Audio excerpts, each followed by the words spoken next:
Hello, this is Angie Yingst, and you're listening to Centered, grounded conversations about the metaphysical.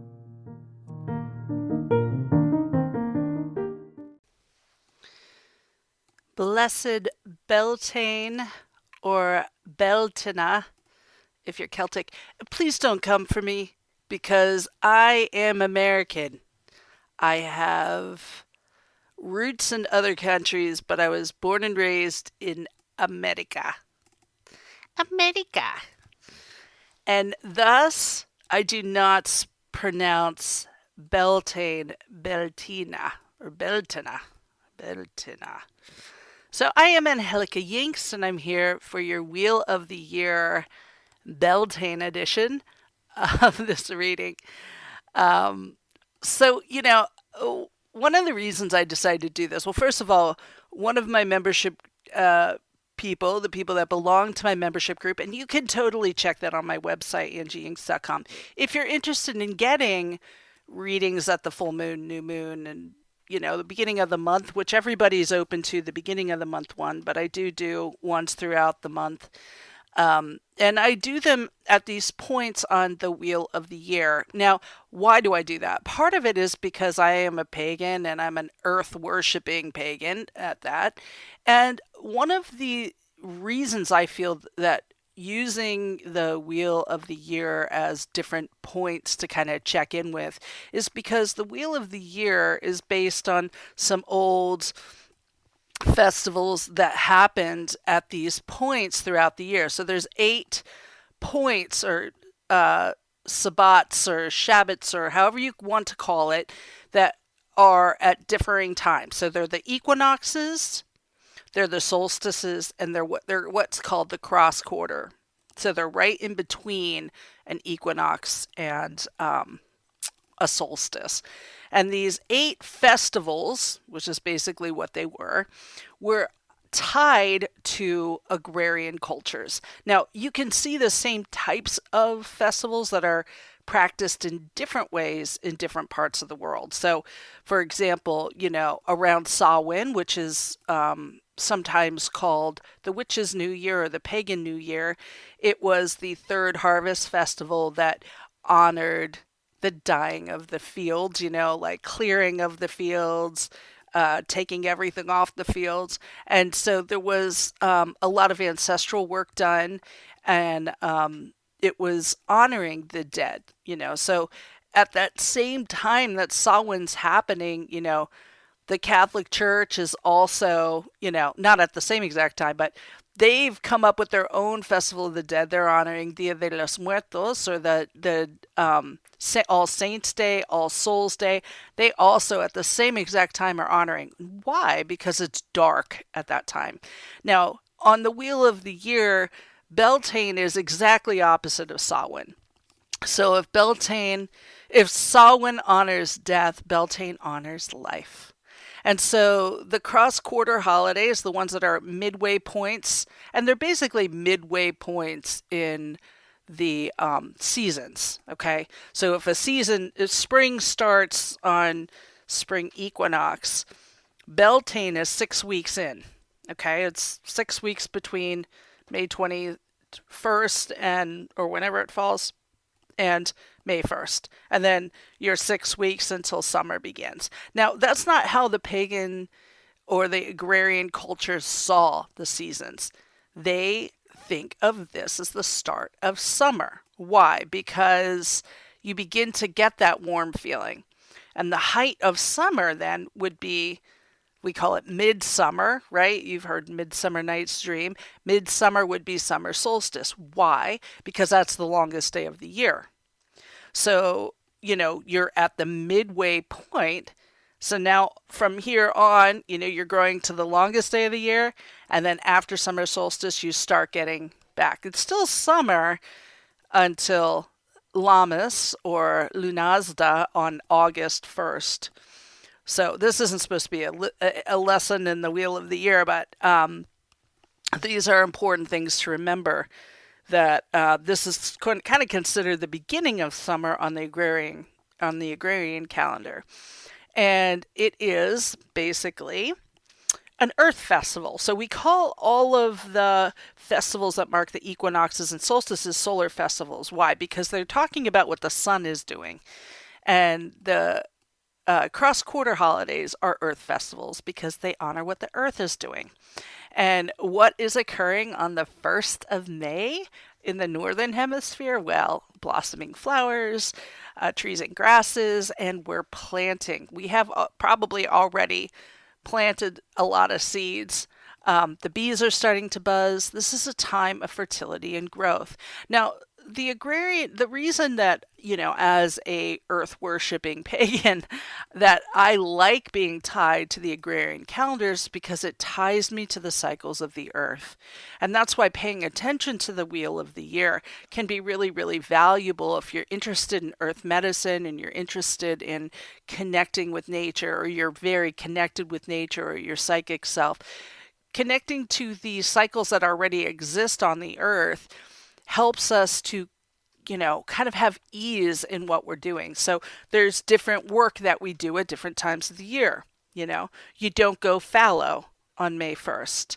This is a time to blossom and start projects and really begin things. There's a lightness and fun and all the possibility of the harvest season. Remember, in agrarian societies, harvest, what you harvested, what bloomed, how the weather was, these were so vitally important to your survival that it was a time of pure possibility. You could have the best harvest this year and we could last through the winter without any hunger. And that was a big deal. But Beltane uniquely focuses on sexuality and sensuality. And it focuses on fertility and creativity. These are all kind of the same muscle, and I don't mean physically, but they're all the same kind of muscle. So, through the year, we talk about the horned god, or the green man, or some people see him as Cernunnos, or Pan, or the Oak King. He is birthed at Yule. Yule is winter solstice, so the sun god, the Mother Earth, and the sun god, or the horned god, have sex, have a baby. He lives, dies on winter solstice, or on Samhain, and is reborn on winter solstice. And this is the time where he really gets ready to have babies, so to speak. And you see a lot of Pan, like images of Pan, who's like a god of like pure sexuality around this time, because Beltane really honors our own unions and our own fertility. So, in the way that Samhain honors the dark and the shadow, Beltane honors light and lightness. There is a similarity in that they're both times that we connect, that we use divination, that we have all-night festivals honoring light and dark, and we really focus on sensual pleasure and the corporeal, corporeal glory of being a human, which is always great, and that's part of the other reason I like being a pagan, is that there is a kind of humanness to this. We're not trying to transcend our humanness. We honor the humanness in us. So celebrations at Beltane are joyous, they're raucous, they have massive bonfires and dancing and singing and more. There's all the potential. It's a great time to set intentions. So Beltane fires are said to have healing properties. They were said to grant healing prayers and protection. So people would smoke cleanse at the smoke of the bonfires. They were used for purification. They were used for vitality. They were used to, kind of bless the fields, like the ashes were placed in the fields for fertility. The smoke was used for purification, purifying tools, purifying everything. So the celebrations, sometimes called May Day, would go all day and all night. And during the day, there would be a maypole singing and dancing, and the tall wood maypole is said to be a phallic symbol, and what was placed at the top was the wreath, and that is a yonic symbol, meaning a symbol of the feminine, or a symbol of the vagina, because it goes in, it has a hole. So there was brightly colored ribbons that hung from the top of the pole, so the maidens, the young women and the boys were placed on the pole, and they would grab every other one and face each other. And you can still go to maypole festivals and see this happen. I know at the Fairy Fest here in Pennsylvania, there used to be one every year because it was always at Beltane that Fairy Fest happened. So they would go up and down and weave in and out, and it creates this really cool effect, and it just really symbolizes the blending of the masculine and the feminine. So Beltane honors the way our unions bring us together, the light and the dark, the masculine and the feminine. That doesn't mean that if you are in a same-sex relationship that you're not part of Beltane festivals. You totally are. But there is a kind of callback to that masculine-feminine dichotomy. And I do think this generation Z is really redefining all that in really cool ways. And so I'm interested to see how some of our spirituality changes and morphs with that as well, because many of us have both masculine and feminine. I know I certainly do. So, one of the things that happened, couples stayed out all night and they had sex in their fields because they thought that encouraged fertility and crops to grow. And they would, do it in the woods and then bring back the flowers and the greenery to decorate. Babies conceived during Beltane were called Mary Begots. Don't you want to be a Mary Begot? When would Mary Begots be born? I'm pretty sure it's, what would it be? Mary Begots would be born, February or March? They were said to be like protected by the gods and all of that stuff. So they were very connected to the Fae as well. So couplings were not just like sex, but like people got married during this time. So there's lots of hand fastings and marriages. Magic is thought to be easier during this time, and all manner of people engaged in divination and magic behavior. So, like the dew of Beltane is thought to contain magic of the fairies to preserve youth and clear skin and enhance your beauty. So, don't forget that anytime we talk about sex and fertility, we also talk about creativity, artwork, music, writing, dance. They're all born of the same place. So that's why in my book, the complete tarot layouts during the Beltane spread, which I'll share on my website, and I also shared in Deb Schaefer's book. She does like a monthly newsletter kind of thing. I shared my layout here, so you can find it for free, definitely on Pinterest, on my website. I'll put it up. I'll put the article I wrote for Deb's piece. But you can decide whether you're going to look at a relationship or a creative project. And if you can, pause this recording and write down which it's going to apply to for you. Now, these collective readings, you can really apply them to the self. So that's why I say decide beforehand so you're not switching throughout to make it match what you want it to. So just pause the recording and then we're going to start the reading. So you can also follow along on the layout on my website if you're really interested. So let's talk about like what's the current state of either the relationship you chose or the creative project. And so I'm going to also encourage you, like if you haven't decided on which one it's going to be, to decide on the one that brings you the most amount of anxiety, because right in the center, the Nine of Swords shows up. Now, this is a card we call the Dark Night of the Soul card, because it shows somebody sitting in bed, their hands in their face. Clearly, they're not sleeping. There's 9 swords hanging above them.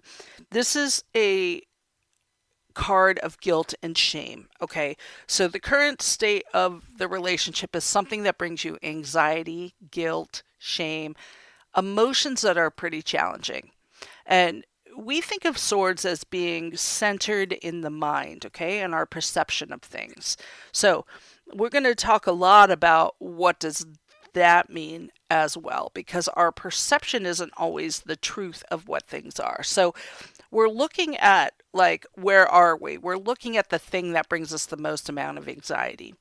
What's keeping us up at night? What is going on? And always, when we get this card, we're asked to really examine the role of shame in our lives, especially around things like creative project. And those of you who know me know I've been working on a deck of oracle cards for like since 2014. So that's 8 years. And they're essentially done. But the shame I have is that I haven't finished them, right? So it doesn't have to be something that's actually shameful. I had a lot of other stuff happen in the last 8 years, including having a child, getting many promotions at work, also having, cancer and other things, right? So I'm sharing that with you because remembering that shame and guilt really don't have to match the reality of the situation. You all know and can say to me, Angie, you had a lot going on. It's okay that you didn't finish these cards yet. And yet it's not really about what you say to me, and it's not really what I say to you. It's the internal job. So I have to be my own best friend and be able to say to myself, you had a lot going on. And so we're putting shame and guilt in this place where we go, how is this serving me? Oh, wait, it's not. Okay? Because if shame worked, we'd all be sober and thin. It doesn't freaking work. So we have to rewrite how we deal with failing ourselves in some ways. Okay? And this could be if you're looking at a relationship, we can often think of this as being like, oh, maybe I should be working harder, quote unquote, working harder. So we're kind of looking at this, and I'm gonna pull a Beltane card around this to see how we can deal with the shame and guilt. Like, what's going to be the best thing? So the card that I pulled is boundaries. Okay, creating a bubble of energy that you want to keep sacred, light, and high vibration, so to speak, quote unquote, high vibe. What does high vibe mean? That means a vibration that's going to push you to want to do better rather than one that drags you down. So, the message here, I'm using this Oracle deck by Lorraine Anderson and Juliet Diaz. And the message here is boundaries are sewn into the parts of who you are, for they are not to be crossed. And, I think this is such an important part of dealing with guilt and shame. It's like, you know what? We can't change the past. So we have to decide in the future what we're not going to do. Can you set boundaries with yourself? Can you set boundaries with a relationship that's bringing you anxiety? Okay, so if it's your creative project, how are you setting boundaries? Are you putting time and energy into it, the thing that you want to be doing? If it's in a relationship issue, are you setting boundaries about what you're willing to and willing not to accept? Okay, so again, like, we're just looking at, like, this is how we move past the guilt and shame by saying, okay, I can't change the past. Now, as I'm moving forward, I'm going to know if this situation erupts again, I'm going to hold this boundary. Because our next situation is, what is feeding us? What is feeding this situation? What's giving us life? What's giving us the good stuff from it? And the Nine of Pentacles comes up. And part of what the Nine of Pentacles is this is, you have the Nine of Swords, which is a 9 in the sword suit, and the Nine of Pentacles is a 9 in the earth sign suit. The earth 9 basically says you have gone through 1, 2, 3, 4, 5, 6, 7, 8 of the Pentacles, and you've reached a kind of place of completion, which is a self-awareness of who we are and what feeds us, what is our animal instincts. And the reason I say animal instincts is because the woman on the nine, which I have to incidentally say that every single tarot reader wants to be the woman on the nine of pentacles because she's always like our representative. She is a falconer. Okay.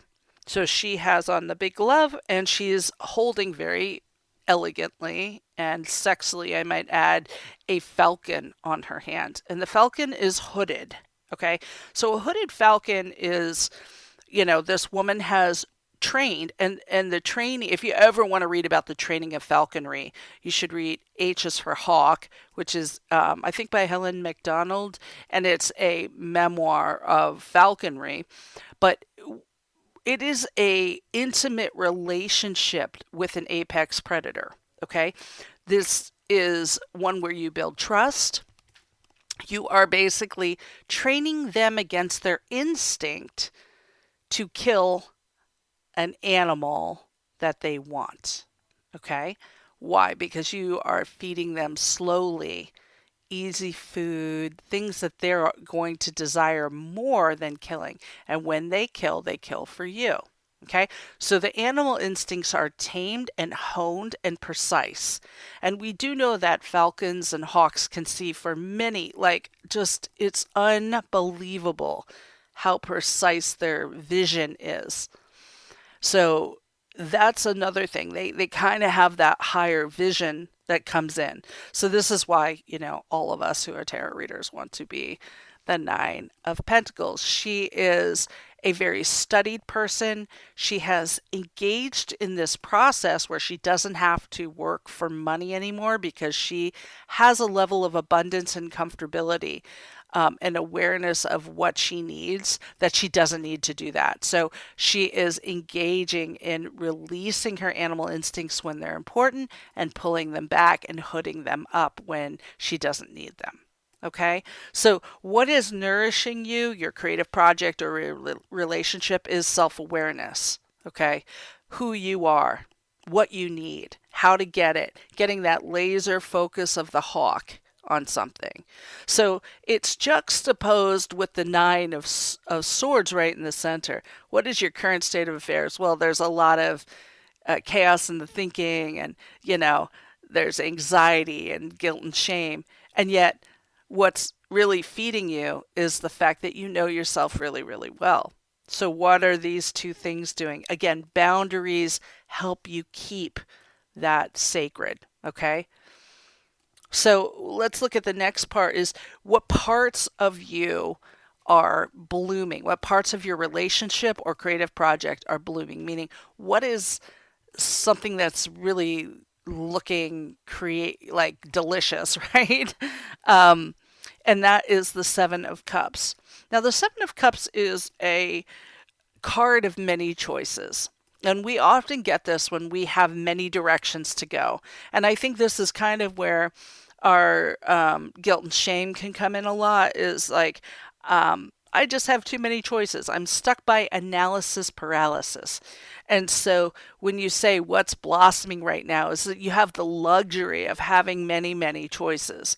And the Tarot suggests and gives you this guidance. Pick the thing that's spiritually fulfilling. Okay, because all of the choices are something. You see a woman and a snake and a castle and the laurels of victory and a dragon and whatever that means. You have all these different options that you can choose. The glory, the victory, the womanizing, the being desired, the riches. But what they're asking you to choose is your spiritual self, like what's going to nourish your spirit. Okay, so what's blossoming right now is many choices, and you're asked to take the path of spiritual fulfillment. Now, we're also going to look at what's challenging to this, and the Hermit comes up reverse for what is really challenging you in your relationship and in your creative project. And that's the Hermit is reverse, meaning you've been alone too long with this project. It is time to reach outside of the self and look for either a mentor, a coach, someone who's going to give you good feedback that's going to be useful. Okay, because the Hermit, when it's upright, can sometimes it always is about that solitary journey that we have in our spirituality. But when he goes out with his lantern, he's either looking for a teacher or looking to become the teacher. And when he's reversed, he's falling into the trap of mistakenly thinking that his isolation is some kind of spirituality, when really he's just running away from connecting and from getting real feedback. So it is time to find someone for feedback. Okay. Now, if you're in a relationship, that means you're going to actually talk to someone who is not emotionally tied to the situation. You don't ask your partner about how the partnership is going. You can find out their point of view, but it may be a time that you're looking for a therapist, or you're talking to more of a neutral party, your own therapist. If you're talking to your best friend who's ready to cut a bitch every time somebody hurts you, which we all need that person, they're going to always take your side. They're not going to tell you the truth of what's going on and what's your responsibility and what's your partner's responsibility. So you need someone who's going to be honest without being brutal, who's going to love you enough to tell you the truth, okay? And not just blow smoke up your ass. And I'm sorry I'm cussing. Oh my God, it's all coming out. All right, let's talk about what needs to be released right now for maximum growth. And we call this like, what needs to be pruned, as we're talking about Beltane and growth. What needs to be pruned for maximum growth? And the Queen of Wands reverse comes up. The Queen of Wands is a creative, she likes to be the center of attention. She likes to talk about herself. She is a performer. She's out there like la la la la la la la la. But what the Queen of Wands also does is she likes to be a diva when she comes in reversed. So you're kind of letting go of that diva behavior. What needs to be pruned is, hey, I need to decenter myself in the project or in the relationship. Do you ever hear that thing, like you can be right or you can be happy? The Queen of Wands is always trying to be right when she's reversed. Okay. So this is a time to figure out like how you can be happy, and in your creative projects, how can you decenter yourself from the project? Okay, how can the project take the front and the betterment of the project take the front? Sometimes that means starting over. Sometimes that means looking at things not from just your point of view, but getting a nice little group of people from different backgrounds to look at your creative project, the thing that you're willing to look at now. So we move into like what is nourishing you from this relationship or this creative project, and the Two of Cups comes in. Now this is about love and about relationships. So it's also about partnerships, and we're going to juxtapose that with the Hermit and the isolation. In your relationship, in your creative project, there's work to be done alone, and you see a lot of alone work happening. But what's really going to nourish you is partnership, whether it's a creative project or not. So you're looking for that person that's going to come in and just fill that need, the one that you know is missing, okay? So the Two of Cups is coming in to say there's a lot of healing in partnerships. And, in giving into love, if you're talking about a relationship, a love relationship, then, romance and connection and staring into the eyes of someone, you can't figure out the relationship alone when you get this card.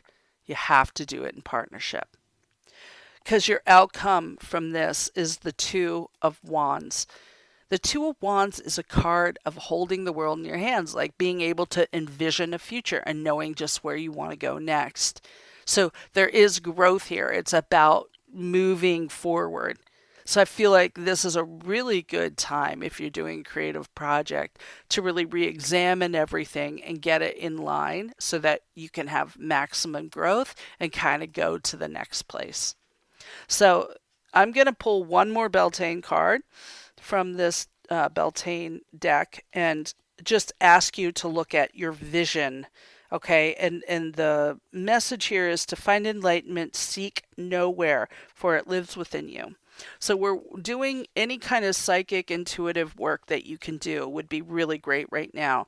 If, like I said, if you want to belong to my memberships, we do a shamanic journey every month, and this month we're going to be journeying with Spider and talking about weaving our own stories, particularly disconnecting from old stories that don't serve us anymore. So I'm so grateful to come in and do your Beltane reading, and I will talk to you soon. Bye.